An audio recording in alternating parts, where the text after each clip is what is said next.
Here comes Corktown with a left-footed shot, saved by goalkeeper Haley Jacobson. That was a dangerous chance, Corktown Hawks, but that's a bad clearance, and here comes another chance for Corktown. Legends escape a dangerous situation there.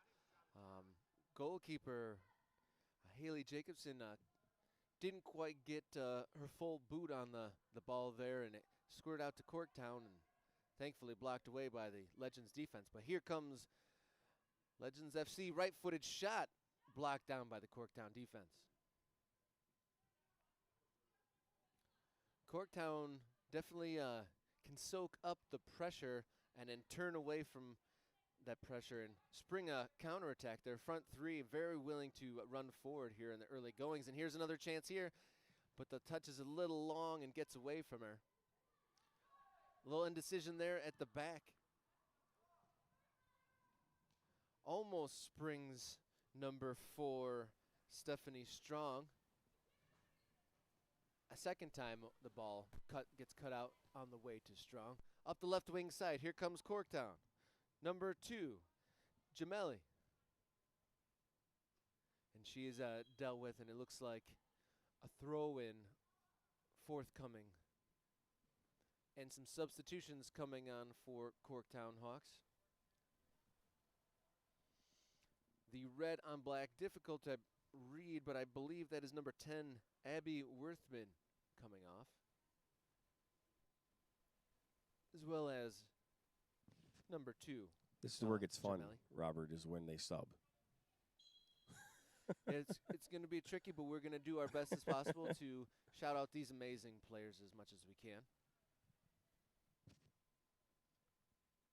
Battle in the far corner goes out for a goal kick.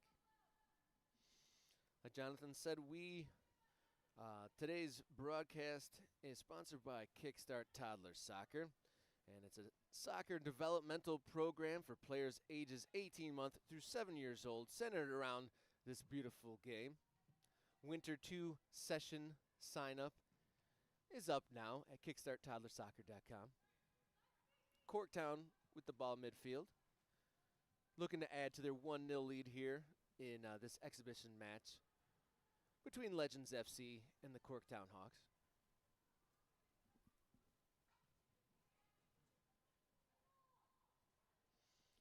Legends FC had the early edge in possession, but it was Corktown that made the first mark on the scoreboard. 1-0 to the girls in all black. Corktown Hawks from right to left in the all black strips. Legends FC with the blue tops and white shorts and socks, going from left to right. We've seen a couple saves from the Corktown goalkeeper Haley Craig, a couple from Haley Jacobson, but that narrow, close range effort squeaked by for the only score of this exhibition so far. Here comes right-footed service into the box, and number 4, her shot is blocked by a hand, and here we are, a Legends FC penalty kick. Yeah, she went up in that. Unfortunately, her hand was in an unnatural position. That's why they're calling that a penalty shot, Robert. Unfortunate, and that can still part of the game like this. But to see if Legends can put away a goal here and make it 1-1. Yeah, it's number 4, Stephanie Strong. That was in a great place to receive that. She gets her shot and blocked by a handball. So let's see, can they equalize from the penalty spot? And they do. Legends FC gets the equalizer. She puts the right-footed PK to the right lower hand's corner, sending the goalkeeper to the wrong way. And just like that, we're tied here at 1 at the Legacy Center in Brighton, Michigan. And I apologize. Well, we apologize that the stream went down here. I'm not sure what happened there. Just out of nowhere, the stream cut short, so we do apologize. Just so everyone knows, as this ball put back in play, these are 60-minute games. They will play a full 60-minute just at one time, so one half, one game, and a running clock. And these games are going to be going basically every hour for the next 6 hours. Well, now 5.5 hours probably.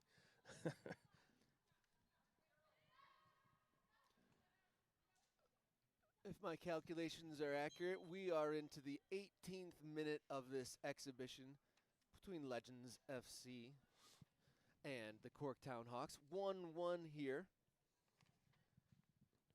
Important news here about Corktown Hawks.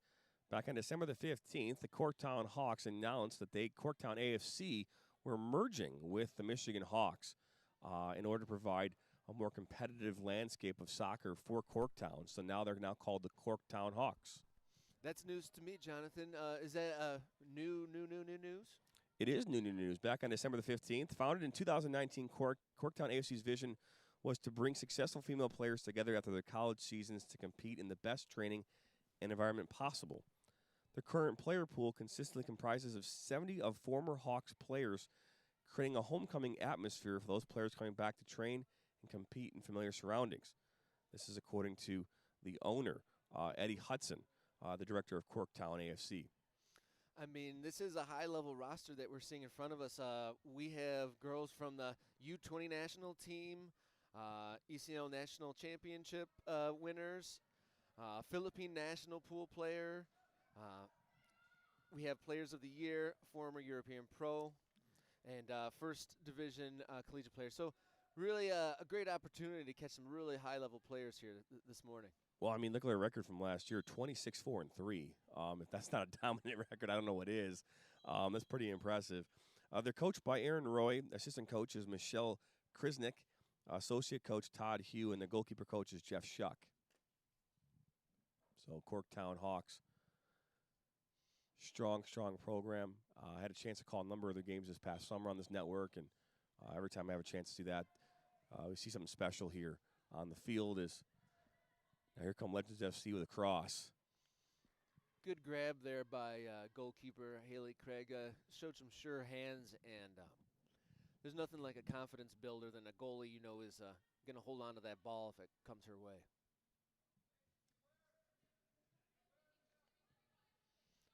Nice turn and dish there by number 7, Mary Shubat.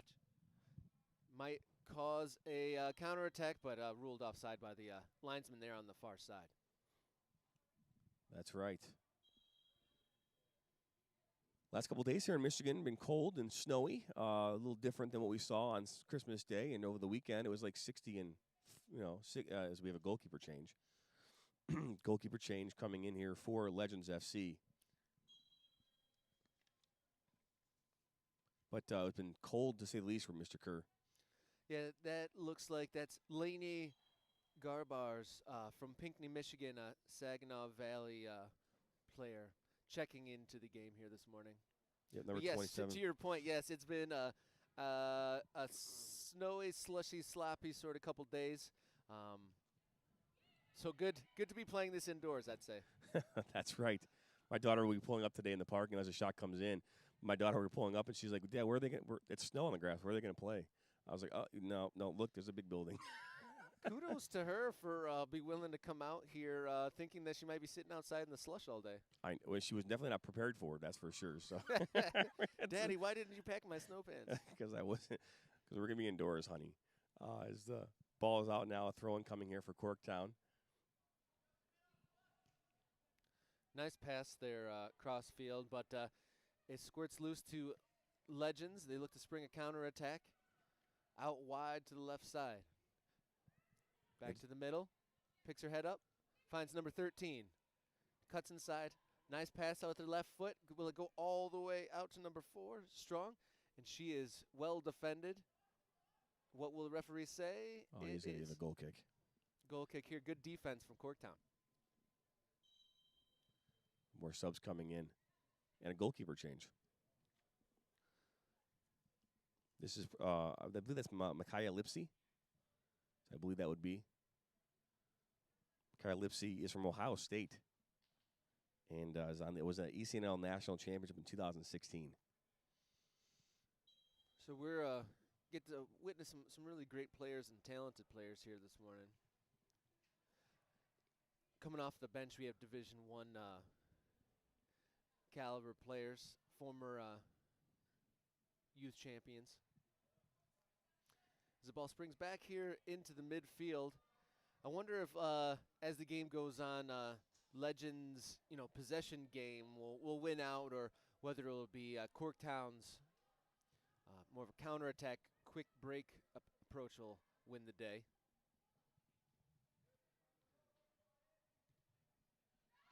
Yeah, I'm not sure. You're watching teams that they play throughout the summer and the spring, and then they go off to play college. So, the areas of play that you'll see the difference in a game like this is really that's the speed of play in transition. That's where it's hard sometimes for these teams to find their way. As now here comes Legends with a shot from distance, and that's going to hit the post. Very casual. I know. Just hits the poster. Just watch that kind of go. But that's my point though with that exactly is like these players they haven't played here probably for some of them at least a month. Haven't played together all of them for probably some months, right? 3-4 months from their teams here this past summer, and now they're out here. So speed of play is going to be an area where you're going to struggle in a game like this. Transition, and obviously efficiency. Legends make up the numbers now. It's more of a 2 versus 4, but she gets by 1, tries to get by a second, waits for some reinforcements which come.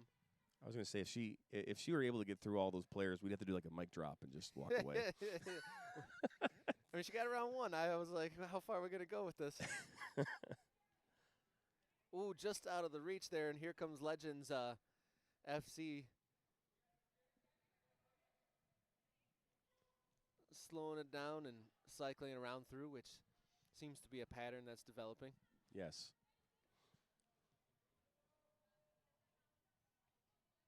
I don't know about you, but I don't see it. Oh, there's 25. I saw. I'm like, where's 25 on the roster? But there it is. That's Brooks. Is it Patella? Brooke Patella. Yep. And then the ball, then last touch there off of Strong.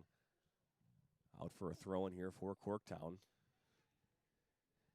Strong has been holding good positions. It was her shot that was blocked by handball, which gave Legends the opportunity to equalize from the spot, which they capitalized on to make this a 1-1 game. And Strong on this right wing side, like I said, has been finding herself in good positions, and she makes a strong run to try to get open, but her teammate goes down the left flank instead of looking for that pretty high difficulty pass to get it around the defender and to her breaking into the box. But here's Corktown now with a loose pass, and the defender gets a boot to it and sends it all the way down. Headed down at midfield by the Legends defense. Corktown get their foot on the ball again, up the far touch line, and goes out of bounds once again. So we've talked about, Corktown AFC, Corktown Hawks and Corktown AFC here these last few moments, but we haven't really had a chance to talk much about Legends FC. Again, coached by Kevin Oakley. Legends FC women are an alumni team that plays in the UWSL and represent our youth club, Legends FC. I had a chance yesterday to talk with Kevin. It's Mia Hansen there making that good move. This might break. Shot coming, and that's saved. Well, good save there by, is it Michaela, right? Micaiah Lipsy. If she's got the double zeros, it's Lipsy. Yeah, Lipsy. But I had a chance to talk with Kevin yesterday. He was talking about how what this is they have a youth club in the Legends FC here based out of the Legacy Center, and he was just like, hey, this is an opportunity for all of our youth players who go through the club to have an opportunity to continue to play. It's an exclusively only available to those who have played in the Legacy FC alum. So that's pretty cool. You think about what's going on with Corktown. They said 70% of their program is Michigan Hawks, but that means 30% are not. Here, 100% of their players are from Legacy. Nice shot there off the crossbar. They are starting to turn this into a shooting gallery a little bit, Jonathan. The second hit off the frame of the goal in just a matter of minutes. It looks like the pendulum is swinging in the direction of Legends at the moment. They've been really getting to some shooting opportunities at the top of the box here. No question about this. This part of the broadcast presented here by Michigan Youth Soccer State Cup, MYSA is now accepting applications for the 2022 Spring State Cup and Junior State Cup. The The Spring State Cup is open to U13 to U19 boys teams and U13 girls teams that are affiliated with the Michigan State Youth Soccer Association. The Junior State Cup is open to U10 to U12 age groups. To submit an application, go to the State Cup page, either boys or girls, on the Junior State Cup page at www.michiganyouthsoccer.org for more information. So thank you, Michigan State Youth Soccer Association, the governing body for soccer, youth soccer in the state of Michigan. Yes, thank you so much. I can't wait for that tournament. And I only just got used to writing 2021, and now you're already talking 22 on me. I know, right? I know. And we got some exciting things to talk about in regards to the Michigan State Youth Soccer Association here in the coming weeks and months. So stay tuned for more of that. Again, you are watching live soccer coverage here on the Open Road Network, presented by Kickstart Toddler in this 1-1 matchup right now here. Legacy Sports Center in Brighton. Legends FC tied right now 1-1 with Corktown Hawks. Yeah, Kickstart Toddler Soccer, thanks to them for presenting this broadcast. Excellent program. I myself was an instructor over there, so can vouch for how good of a program it is. The 5-6-year-olds that I coach out there are so far ahead of where I was at that age. It was remarkable. It's crazy how at 18 months to 7 years old, they're teaching the youth how to broadcast play-by-play. I mean, the instruction like that, Robert, is pretty impressive. Yeah, I wasn't the half the commentator they are at age 6. Start them off young. That would be kind of funny, though, if they actually had, like, an instructional video. As this ball's played in well there and is strong. She holds it up well to continue the play, and they have 4 blue shirts forward here. On the right-hand side, it's flipped in to the 6-yard box, but it looks like it's going to be defended well. It's still loose in the box, though. On the far left-hand side, can number 15 get it in? And it looks like it's going to go out of bounds. No, it stays in on the far side. Left-footed delivery into the box. Goalie hangs on. Yeah, that one, the last couple of plays we've seen with Lipsy, we've noticed almost as if, like, maybe it's just timing, but she's the angle, but it's almost as if she's been watching, as balls are hitting post. And in this situation, she's finally able to kind of, I think, get her foot behind her and feet behind her and get a good save. Yeah, as like I said, wasn't the greatest youth soccer player, so backup goalie was something I'm familiar with. And it's not easy to come into a game because so much of goalkeeping is getting that rhythm of how the shots come flying at you. And it's something that you really have to do in, day out, to stay sharp. So hopping in as a substitute goalie, no easy feat. It takes a few shots coming at you to really catch the tracking of the balls with your eyes. Yeah, no, and for someone that was a starting goalkeeper myself, as this ball was played in well there, that's a miss hit. Missed opportunity there for number 7 for Corktown. And number 7 is Maddie Shubach. Shuba? I think it was Supach. But that was definitely an opportunity. She was open header, top of the 6-yard box there. Great delivery from the free kick. And now here come Corktown again, looking to get another one here. So that's broken up there by Legends giveaway here. Now a counterattack coming. Heavy ball played there all the way back to Lipsy. That's one of the things. We're playing in an amazing inside facility. We get to play through these dog days of sloshy, messy stuff in the wintertime. But on artificial turf, the ball doesn't really slow down on those through balls. No, it does not. But most of the time we're seeing games played on artificial turf. It seems like every facility in Michigan, this ball, a good ball there, but broken up. That was good cover. Misplayed there, but now brought back under control all the way back to Lipsy.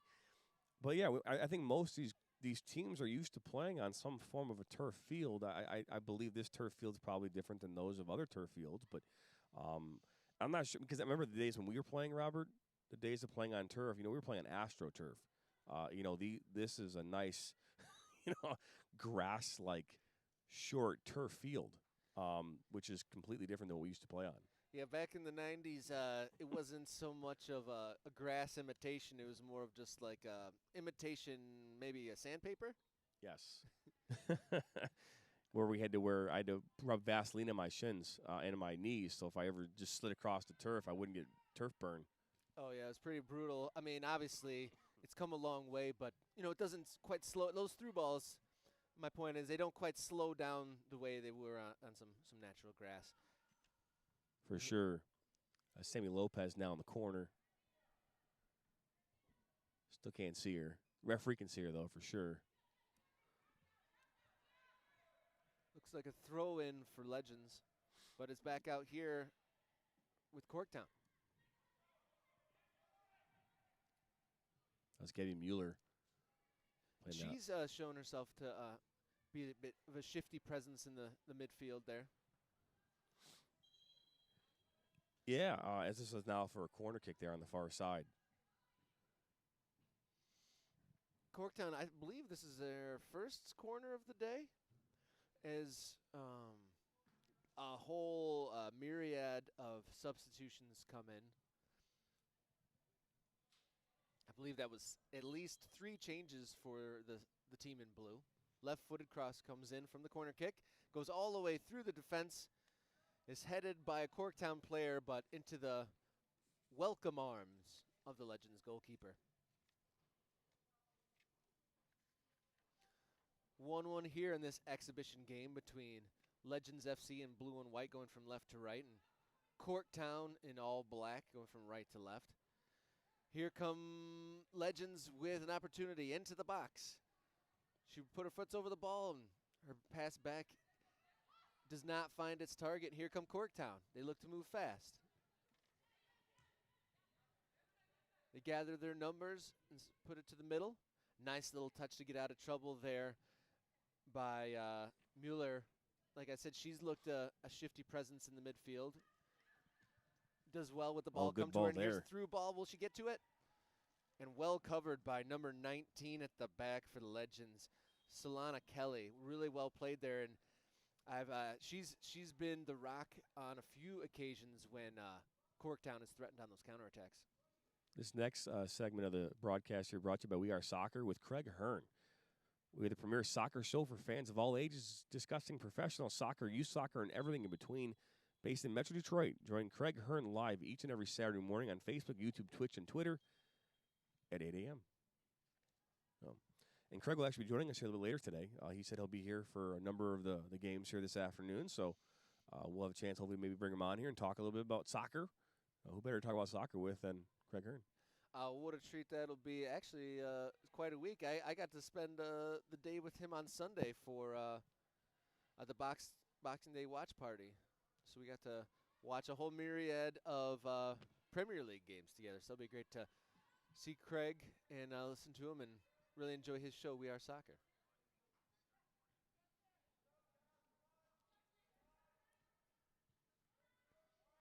Legends look to build out of the back. They try to break the tie here. They've come the closest to breaking the tie, hitting the frame of the goal twice, but the score line remains tied at the 1. We're approximately just over halfway through this 1-hour exhibition match. Roughly 36 minutes in, tied at 1. The pattern so far has been mostly possession by the girls in blue and counterattacks by Corktown in black. Looks as though we have an injury there on the far side. I believe that's one of our unnumbered players. Finn, right? If that is the forward, that is Allison Thielen, perhaps. Yeah, actually, I think it's actually Maria Storm. She had the... No, I'm sorry. Yeah, Allison Thielen, you're correct. She had the white shoes. And looking at that, again, it looked like a somewhat heavy challenge. Maybe got her on the ankle. Hopefully it's nothing too serious there for the player. As both coaches will call their teams over, as they do in these injury situations. What we're going to do is, since we have a moment here, we're going to hear a quick commercial from Kickstart Toddler Soccer. Hey moms and dads, are you looking for a program to keep your toddler active this winter? Kickstart Toddler Soccer is the perfect cure for the winter blues.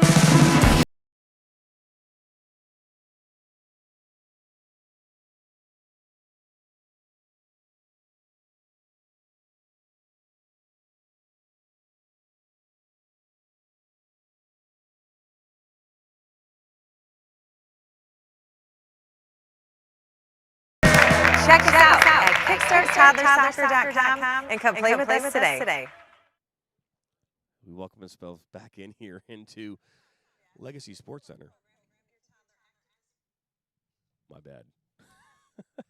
Sometimes the reverb in this can be somewhat like we just heard there. But so that's Kickstart Toddler Soccer. That's the Flint location.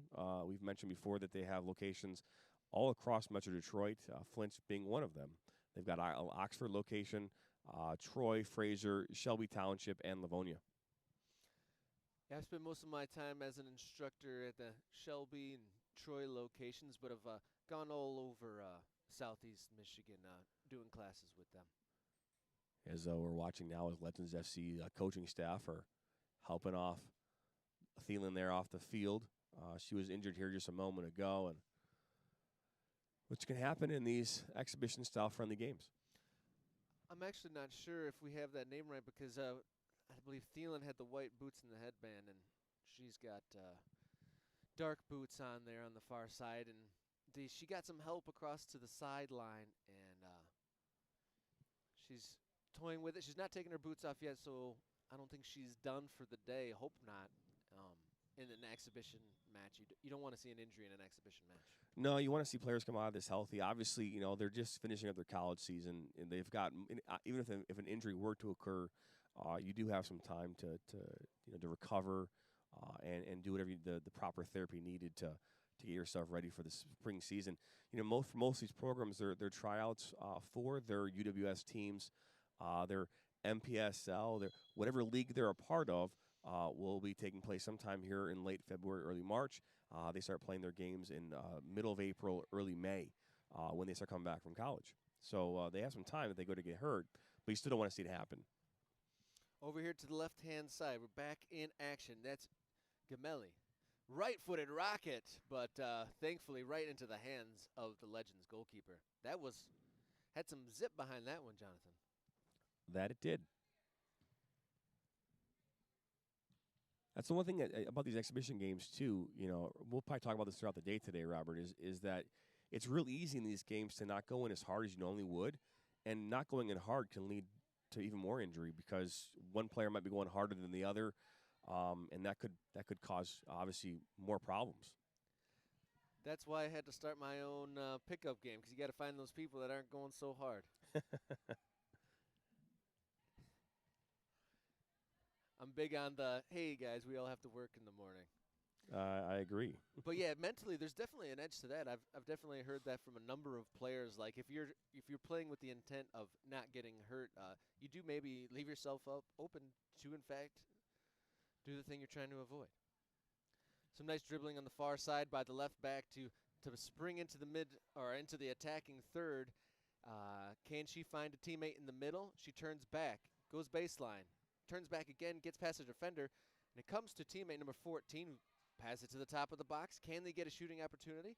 Not quite yet. They got a lot of black players behind the ball now. Number 12 looking to put in a pass. Jameli's defender. It does get across the goal of Corktown to the far side. Pressure continues and finally cleared by Corktown. That was a lot of dancing around the outside of the box there, but well taken care of by the Corktown defense. So, William, to answer your question, we can try and do some zooming in. We have a one-camera setup here today. If we were to bring in more cameras, we could do a more zoomed-in feature. But because of what we're trying to do, we always want to try to do more of a zoomed out. But we will do our best to get you some better viewing points from the farther side of the field.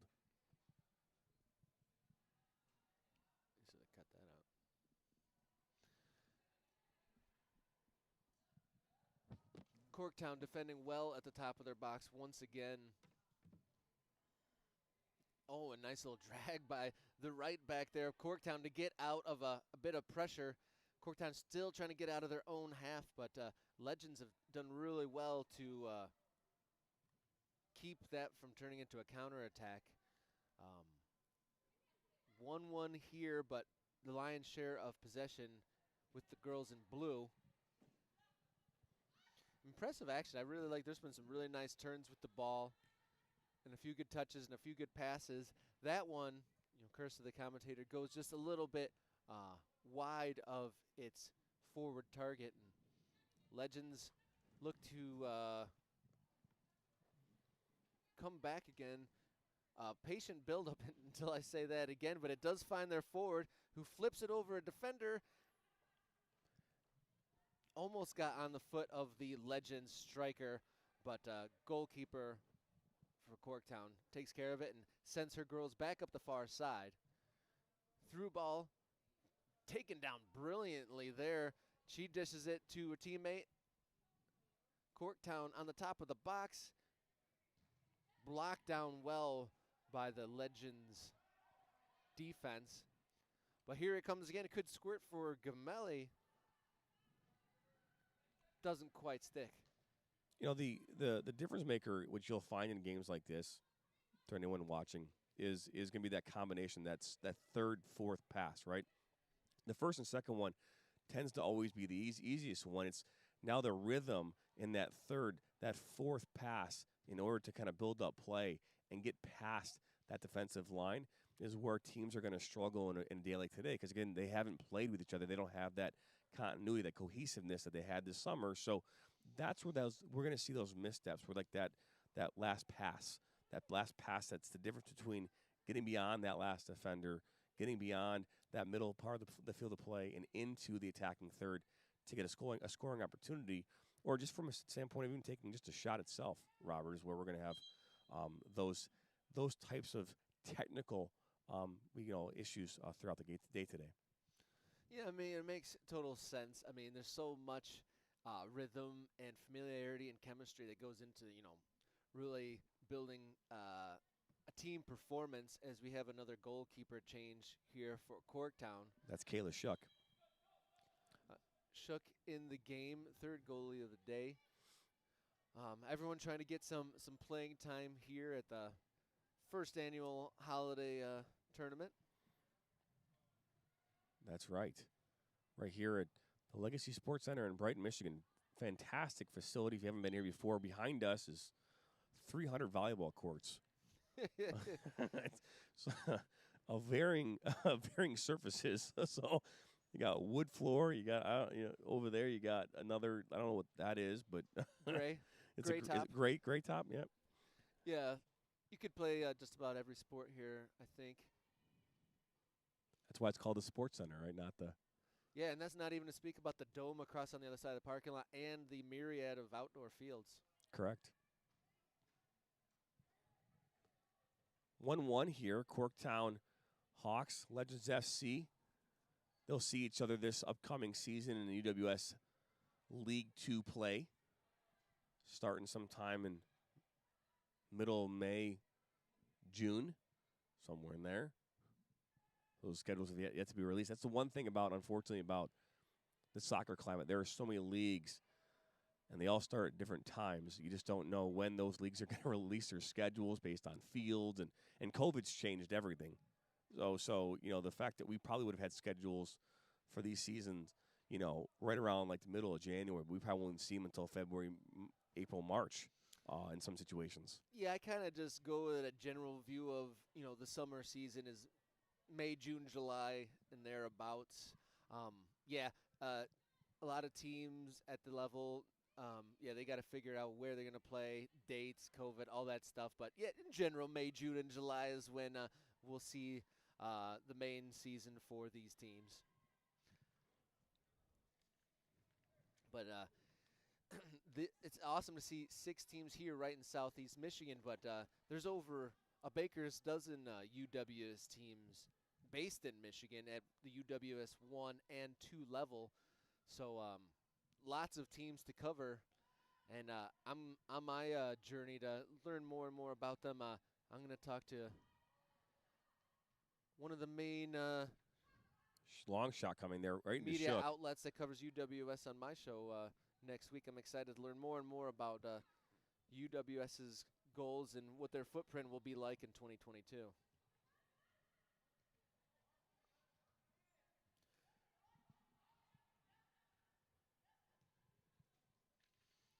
Okay, here comes Corktown Hawks.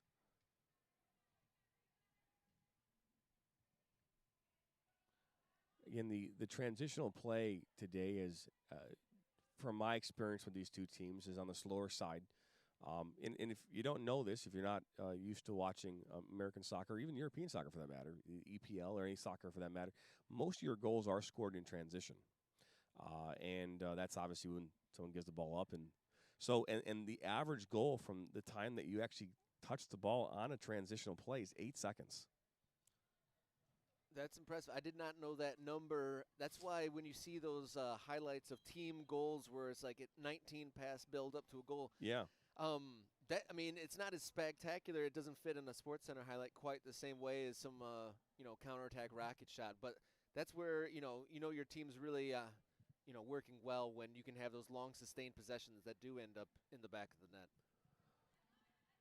Well, and the reason why transitional plays and counterattack plays are the most effective when it comes to scoring is because teams are typically off balance. They're not in their defensive shape, and when that happens, then ultimately, you can catch a team, on their heels, and that's why most goals that are scored are scored on set pieces, which is 40% of all goals scored in soccer are on set pieces. I did not know that one. Yeah, 40% of all goals. And again, you think about the professional level. I can't sit here and say at the youth level 40% of all goals are scored on set pieces, but across the board. The remaining a good percentage of those come from transitional counterattack type plays. Yeah, and if everyone, when there's sustained possession, everyone gets into their plan or their system or their set structure. But like you said, if you catch them unawares on a bad turnover or just a quick, bounce goes the other way, they're not in their plan.